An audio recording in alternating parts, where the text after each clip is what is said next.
61st Rolex 24 at Daytona. We are honored to have this group of team owners participating in the relaunch of the IMSA GTP category here today. So without further ado, we'll go ahead and we'll introduce everybody, or we'll go one by one as we by team number, by car number, starting with Chip Ganassi, owner of Chip Ganassi Racing, which is fielding the number 01 Cadillac Racing V LMDH for Sebastian Bourdais, Renger van de Zanda, and Scott Dixon, as well as the number 02 Cadillac Racing V LMDH for Earl Bamber, Alex Lynn, and Richard Westbrook. Chip's team has 8 Rolex 24 at Daytona victories, 63 IMSA race victories, 5 Indy 500 wins, 1 Daytona 500 victory, 21 championships across motorsports. Chip, you've been a fairly regular participant here in the Rolex 24, really going back to 2004. Most years, if not all years, since 2004 you've been here. Can you just talk about the progress you've seen in the sport from that first Rolex almost 20 years ago to what you're seeing here today? Thank you. I thought it was interesting last weekend at the Roar. I think there were more people at the Roar than at the last bunch of Rolexes we've been to. I mean, so hats off to who's ever in charge of that. Hats off to the track people, I guess. It's changed in a big way. I mean, I remember the days when it was, you know, there were no energy. An energy drink was a cup of coffee in a styrofoam cup. And, you know, we had, you know, three or four mechanics, and we didn't know what the word engineer was. So it's changed quite a bit over the time, yes. Thanks, Chip. Let's move over to Roger Penske, owner Porsche Penske Motorsport, fielding the number 6 Porsche 963 for Mathieu Jaminet, Nick Tandy, and Dane Cameron. The number 7 Porsche 963 for Matt Campbell, Felipe Nasser, and Michael Christensen. 2 Rolex 24 at Daytona Class victories, 32 IMSA race victories, 3 NASCAR Cup Series championships, 9 total NASCAR National Series titles, 3 Daytona 500 victories, 18 Indy 500 wins, over 600 race wins all told, 670 pole positions, 43 championships. Roger, as I mentioned, those are pretty impressive stats, but a couple that are missing are overall wins here at the Rolex 24 and the 24 Hours of Le Mans. What would it mean to your legacy to get those wins on the list here? Well, I think that, you know, one of the things we looked at was the success of the series as it was growing here over the last couple of years, and having the opportunity to run with Acura for a couple of years, and then seeing the growth, and with the additional teams coming in, our ability to partner with Porsche, you know, give us an opportunity, a platform for us to try to win one of the races that we haven't overall, and that would obviously be Le Mans. But I just take my hat off looking at the people here at the table, or at the dais here with us this morning, the wins that they've had here at the race. Certainly, you know, Chip and Wayne and Cadillac have done a terrific job, and I think that, you know, with Mike and Michael Andretti coming, and Bobby, we all see, and Bob, this seems to be a real platform for us to take sports car racing to the next level here in the United States, and then to be able to compete on an international platform, you know, at Le Mans for our teams and our brands will be special. But for us,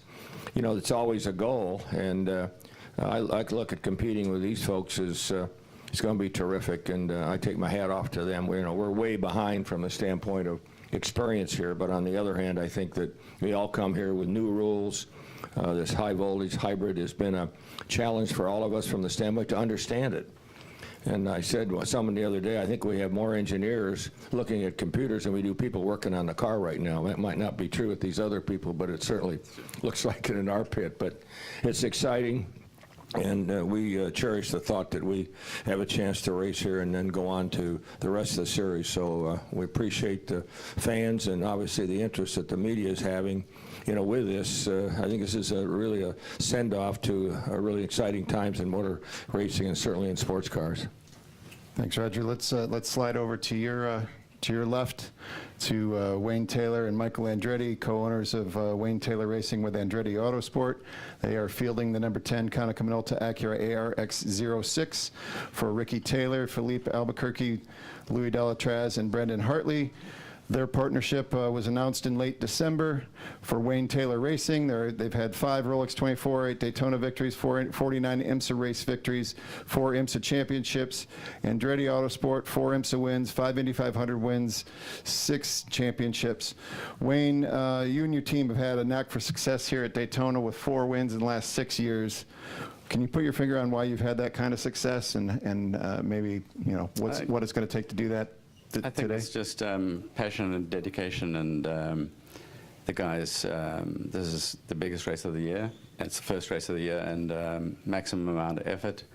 We have great partners from HBD and our sponsors from Konica Minolta and Mike Matei, and this year it's even more special teaming up with Michael Andretti, because clearly when I came to the very first test with the new cars, which are great, I counted 91 people working on my car. And I walked around and I said, there's something wrong here, guys. And the car would do a lap and come in and people would plug in and wouldn't run for 3 hours. So I thought, I need some real support here. And Michael running Formula E and stuff like that, and with the facilities they have and with the people they have, it was time to go to the next level. And so I'm really excited about this. And also, I'm humbled by sitting next to Roger, Michael, Chip, just everybody here is just great. Thank you. Thanks, Wayne. And over to Michael. You've previously been in the ownership ranks here at IMSA, now back here with Wayne. What kind of reaction have you seen in the garage area to being back here? Oh, it's been fantastic for sure. You know, we're so excited to be here. You know, for us, we've never actually done the 24-hour race, so you know, we're excited to be here for the first time competing. You know, over the years, I've been watching these guys over here having fun. You know, starting the race season early. You know, in January, and so it's great to be a part of it now. You know, we've been looking at sports cars for quite some time, and it's just looking for the right opportunity, and I think patience paid off. You know, I don't think we can be in a better situation to team up with Wayne and his great team that he has here. So we're really excited about the future of what we're going to do with this sport. You know, there's a lot of cool plans for the future. I think IMSA has done a great job with the rules. You know, it's exciting to see all the manufacturers excitement of being involved, and I think there's going to be even more in the future. So, you know, I think the future is really bright for sports car racing, and I think our timing's perfect to be involved. Thanks, Michael. We'll slide down to the front row to the front left.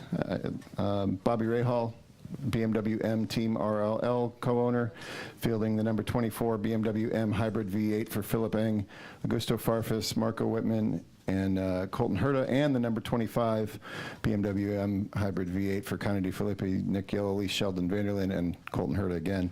2 Rolex 24 at Daytona wins, both of them in the GTLM class. Looking for the first overall Rolex 24 win here.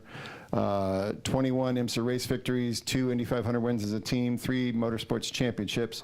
Bobby, I mentioned back-to-back Rolex 24 wins in GTLM, so you know what it likes, and you also know what it's like to win here as an owner, having done that in a previous GTP generation. But what would it mean to win this one as a team owner in the first year of GTP for you? Well, I think obviously we're thrilled to be here competing against these guys who I see just about every weekend, it seems.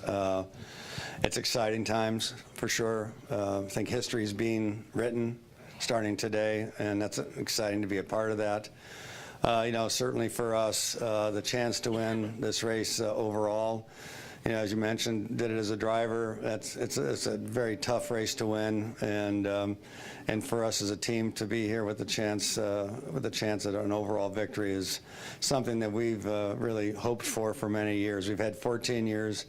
15 years with BMW, couldn't ask for a better partner, and just excited about you know, what the future is for this category, and hopefully the chance for us, like Roger or others, to go to Le Mans with a car that has the opportunity to win that race in an overall sense. So it's we're just thrilled to be here, excited.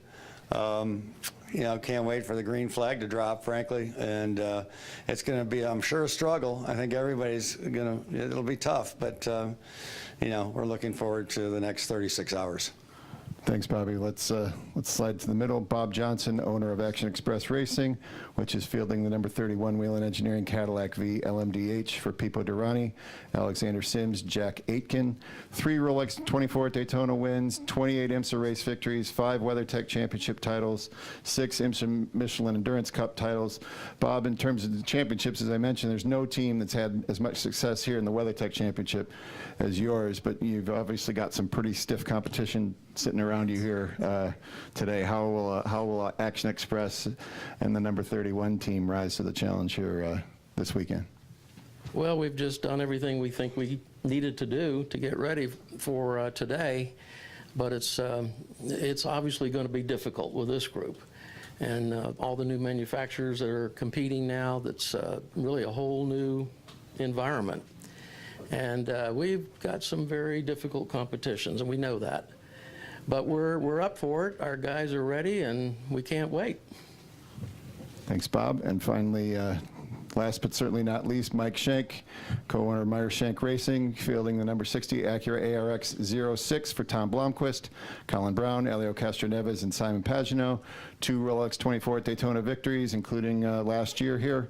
15 IMSA race wins, 3 IMSA championships, all of those coming in the last 4 years, including last year's DPI championship, 2021 Indianapolis 500 winner, and the number 60 car starts on the pole position for today's race. Mike, you've earned your spot on this stage here today, and obviously, again, sitting against some pretty sitting amongst some pretty impressive company. I know you're mostly interested in looking forward, but what does it mean to you to be part of this group? First of all, me sitting on the stage is out of world, out of body. This is the folks that I grew up watching and idolizing and run the team very much how they run their team. So me, Jim Meyer, who's a giant part of my life and a great friend, we're kind of out of place here, I feel. We're still earning our respect. We're still working to be better every day. This car has been soul-sucking. It's been a lot of work for all the guys that work super hard. Acura, HP, and Honda now. I'm on my 9th season with them overall. And just feel lucky and fortunate. And I'm willing to work my ass off to make sure it works for everybody. Thanks, Mike. We'll go to questions. If anybody has questions, stick your hand up. We'll get to you. We'll start over here in the red hat. Anybody else, raise your hand. We'll get to you. Sir, if you can state your name and affiliation. Hey, how you doing? Mikey McGuire from Motorsport Week. Most of you guys up there do have a hand in IndyCar as well. How has working on the new GTP IMSA car helped develop your IndyCar, and how has working on the IndyCar helped develop the GTP car? Thank you. Any of the IndyCar owners? I don't know. I mean, I'll answer it because we're in a lot of different things. We feel like, you know, a lot of people think when you get in all these different series that you're diluting yourself, and I disagree. I think we're making ourselves stronger because there's always something to learn from one series to another, and we always try to apply that. You know, we may be doing something, sports cars, they might be doing something different that might work in IndyCar and vice versa, and so, yeah, we're all constantly trying to make ourselves better and learn from each different series that we're involved in. Any other guys want to take a swing at it? Bobby? I think Michael said it all. You know, there's no question that one benefits the other, vice versa. So, you know, we think it makes you stronger, as Michael said. So we're glad to be here. Thanks. We'll come up to John Oravitz. We also got one over here, a couple over here, so we'll go to John.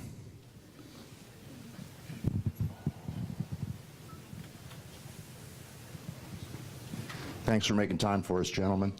You all have a considerable investment in sports car racing. When you see the largest crowd in Rolex 24 history and the buzz around GTP and everything, are you starting to see the payoff for everything you've put in? I think it's important for the manufacturers that are supporting us to see the interest.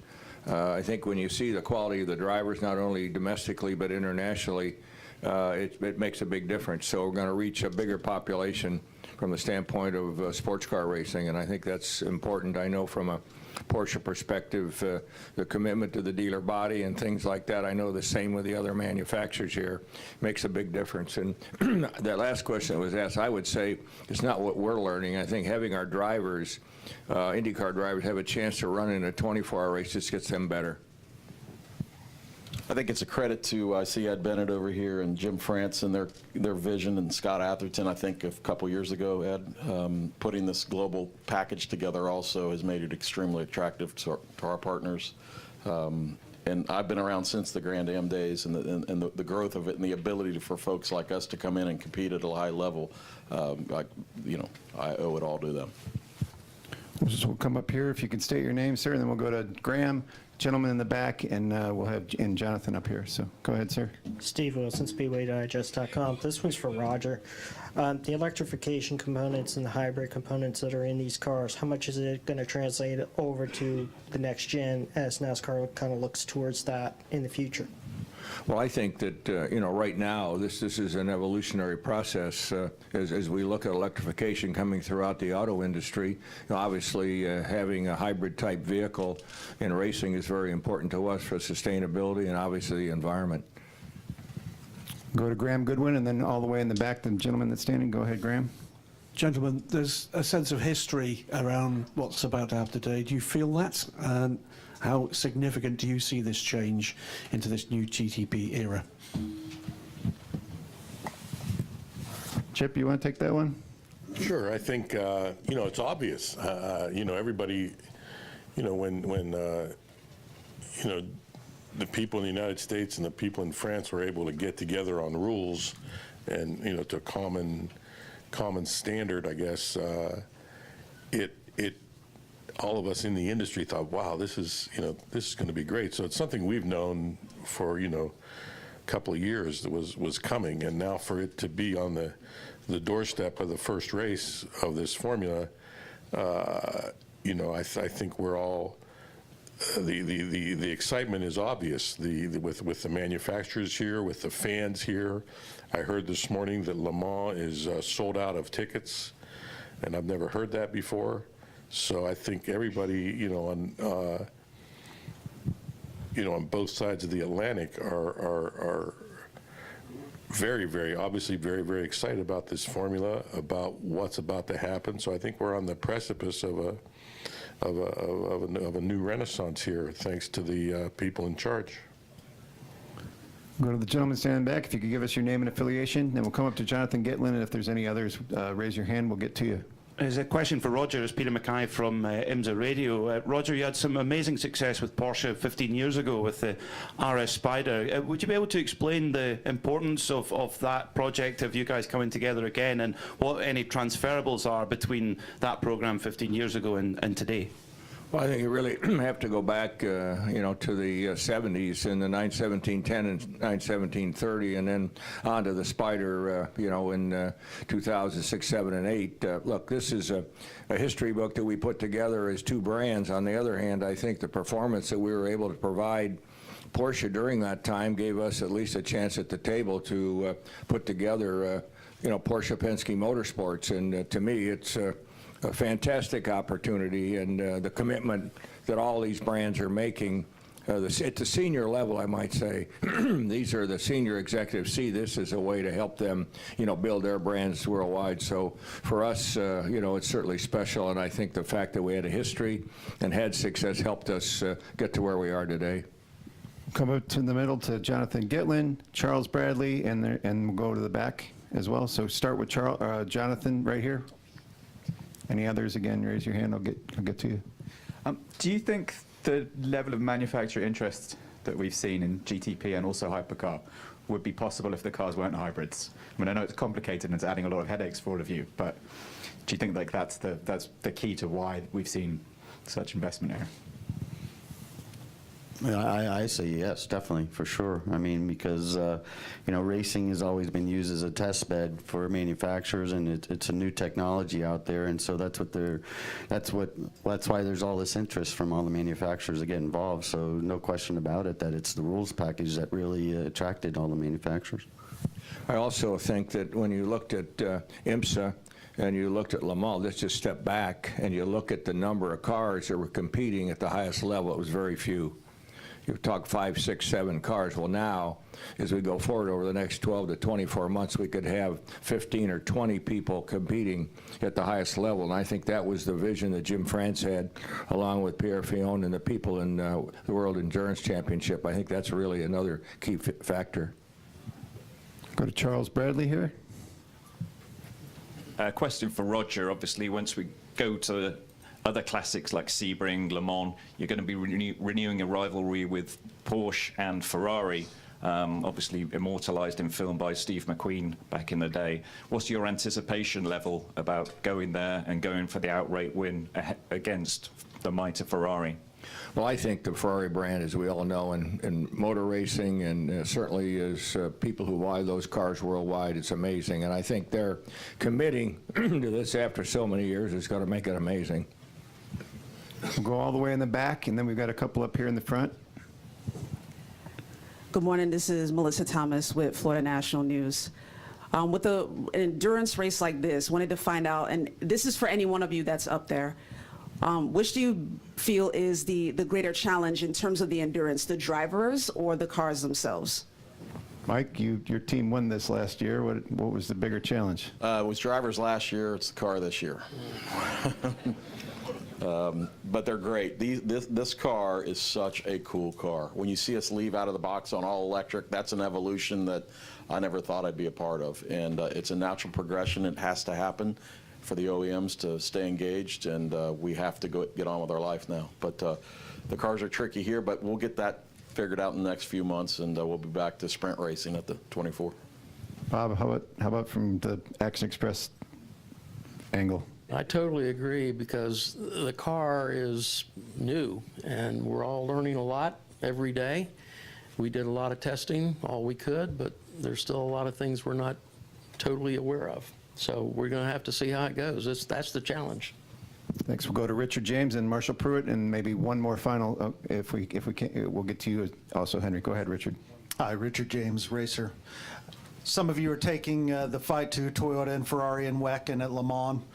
How important to the whole success of the formula is it going to be for Toyota, Ferrari, Peugeot to be here? I think, with the race at Sebring, to see all those brands, on the same day or days will be amazing, and hopefully, we can see that continue, even being able to compete at IMSA, because right now it's really have the two series, and we only come together here in the U.S., with Ferrari and those groups right now at Sebring. But I think the vision that WEC has, and also Jim and the team have from the standpoint of IMSA, I think there's an opportunity longer term to really meld this thing into one big series where everybody's competing at the same time, which will only, it's a step. I think we made the first step, and now we'll go to the next step when we see how competitive this is, and certainly with the interest that they talked about earlier here at Le Mans, with the tickets selling out in 2 days, is amazing. Marshall? All of you are representing factories which have invested heavily in this new GTP formula. I'd love to hear, though, about the corporate side.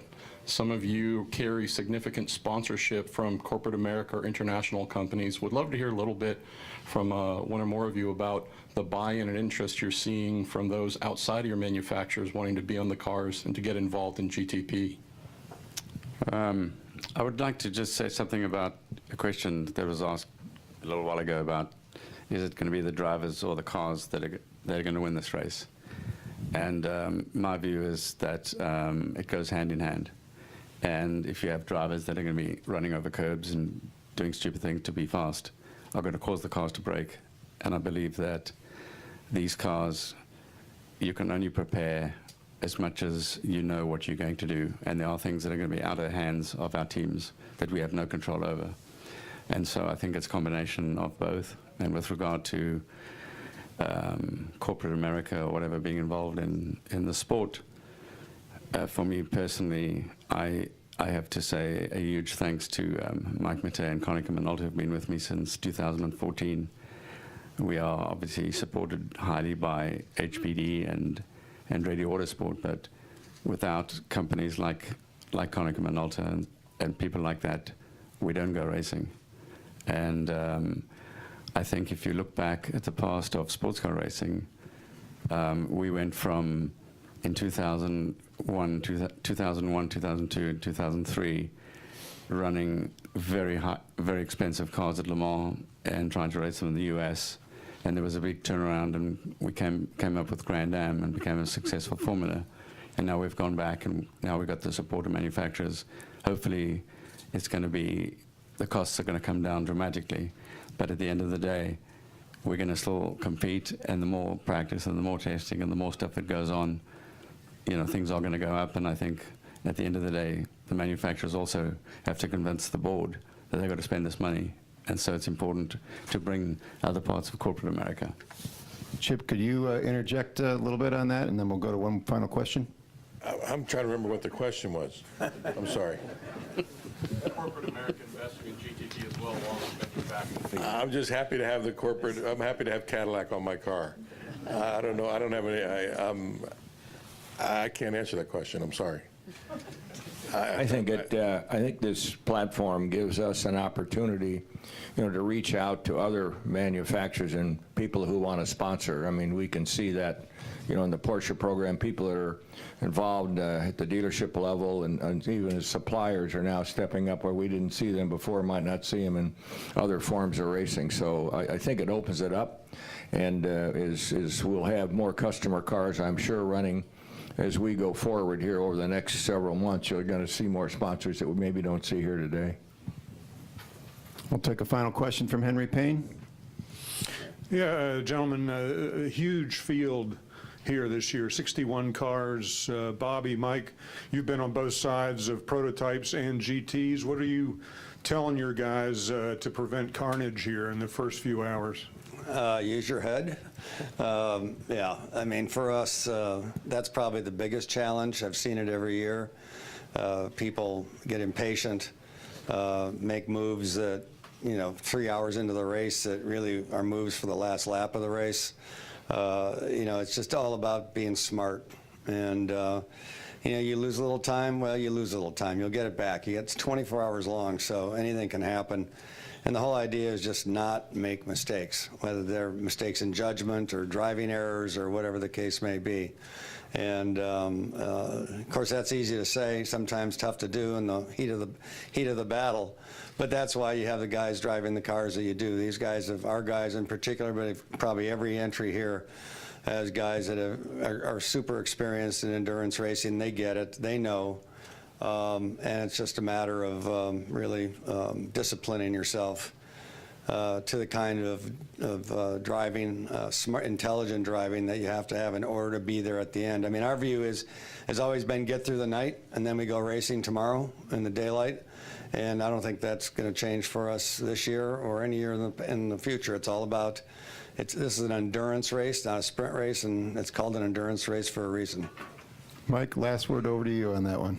It goes a lot with what Wayne said, I think, and Bobby said it all. I mean, everything bad happens out at the bus stop, usually bad decisions on both parts, and communication, clear communication from the spotters who they're approaching and how that's going to go. Build a book on the people around them. And Wayne probably knows more than everybody here, but it's a tricky thing. Thanks, Mike, and thank you all for joining us. We're really honored to have you here, and I really appreciate it. Best of luck in the 61st Rolex 24 at Daytona. Thank you. Thank you. Thank you. Thank you. Thank you.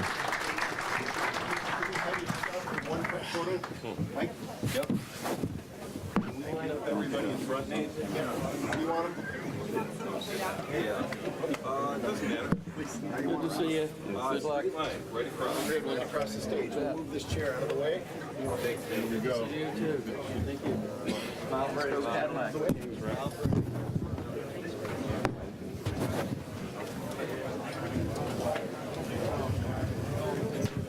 All right, gentlemen, right here. Good. Like the bar? Do you? How are you doing? Good.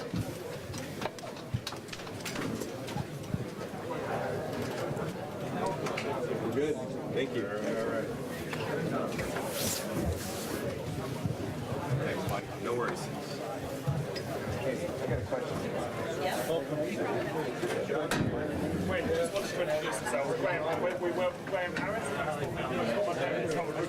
Introduce yourself. We're waiting for you. Great to meet you. As we have another announcement starting in the next minute, please let's please clear the stage, clear the front of the stage, so we can get our next announcement off and running here, please. I just need to test audio back to Charlotte because they were having coughing. Okay. So I just need one mic and I'll just be testing. Is this one fine? Oh, I see what you're saying. I got you. We need to switch that one out. Which one? This. We wanted to move back home to be closer to his family. We decided to go with pods because things were stressful enough. We weren't sure how long we were going to need storage for, so we needed something that was flexible, and then they can deliver the container to wherever we move to. We haven't found the perfect house yet, but we're still looking. We wanted to move back home to be closer to his family. We decided to go with pods because things were stressful enough. We weren't sure how long we were going to need storage for, so we needed something that was flexible, and then they can deliver the container to wherever we move to. We haven't found the perfect house yet, but we're still looking. I'm not picking it up. You pick it up. I'm not picking it up. Well, somebody's got to pick it up. I'll pick it up. They're clean. 'Cause my hand is clean. Oh yeah, I'm Charmin Clean. That's how I know they're clean. Charmin Ultra Strong is woven like a washcloth and just cleans better. Yeah, I'm Charmin The Clean. kid does have a point. My hand is clean. Enjoy the go with Charmin. And for an extra clean finish, try